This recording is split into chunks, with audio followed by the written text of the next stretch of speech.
Hello, and welcome to the latest investment briefing from us here at Gemini Asset Management. We've seen some notable movements in markets and economic indicators over the first half of 2023, which has both provided challenges and opportunities for investors. So let's break it down. Today we'll be covering market performance, macroeconomic developments, and central bank policy and inflation. Kicking things off, we'll talk market performance. Figure 1, on screen now, shows the performance of major equity markets since the start of the year. Developed market equities have shown positive performance, with the US and the EU leading the way, posting positive returns for the first half of the year at 10.5% and 7.5% respectively. Notably, driving the positive performance in the US in particular, large growth stocks bounced back, returning roughly 21% year to date and about 8.7% over the quarter. This type of stock has been hammered in 2022, so it's pleasing to see them bounce back throughout 2023. This heavily impacted the overall performance of the US equity index, as these types of stocks make up a very large portion of the US stock market. In fact, almost all the positive performance of the US stock market was attributed to the largest 10 stocks in the index year to date, which is both pleasing because they perform really well, but also something we have to be cognizant of, as it can mask some deeper issues. On the flip side, we have Figure 2, which is on screen now.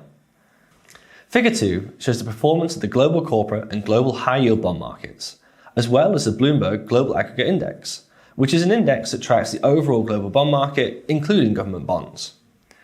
As you can see, bonds are down so far this year, and are yet to recover meaningfully from last year's hit, with the exception being high-yield bonds, which benefited from a more risk-on sentiment that was coursing through various markets in 2023 so far.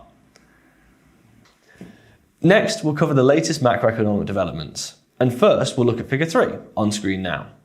Figure 3 shows the rate of inflation in the US, the EU, and the UK on the left-hand chart, and shows the median expected forecast for inflation going forwards on the right-hand chart. As you can see, inflation is on a downward trajectory in these three regions, but they're all coming down at different rates.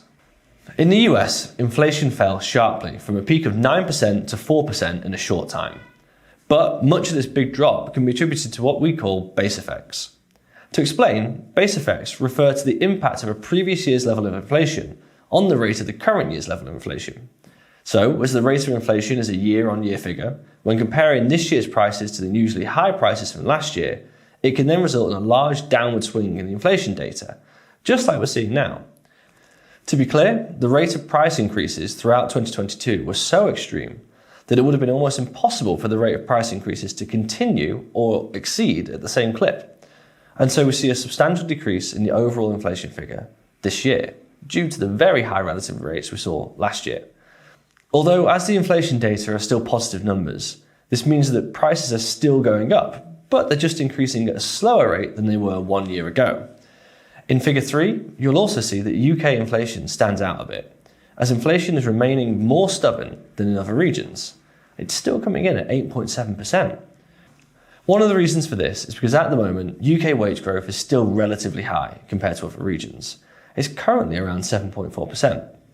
This is, of course, still below the level of inflation, and so UK citizens are still getting worse off. But this relatively high wage growth figure is adding to the considerable resilience of the inflation numbers, as people are still able to spend money gained from pay increases. Also, as companies pay these higher wages, they often pass these increased costs onto the consumers through higher prices, which then can create a vicious circle and may keep inflation levels high. Given the inflationary outlook, we're also in a higher than normal interest rate cycle, which can be seen here in Figure 4 on screen now. The central banks of the European Union and the US both seem to be in a position to cut rates sooner and by greater amounts than the Bank of England, primarily due to the idea that they've managed to bring inflation in their respective economies down faster than we have here in the UK. However, the interest rate projections in Figure 4 are only based on the current consensus market expectations, and they've proven to be inaccurate a few times already in the last couple of years.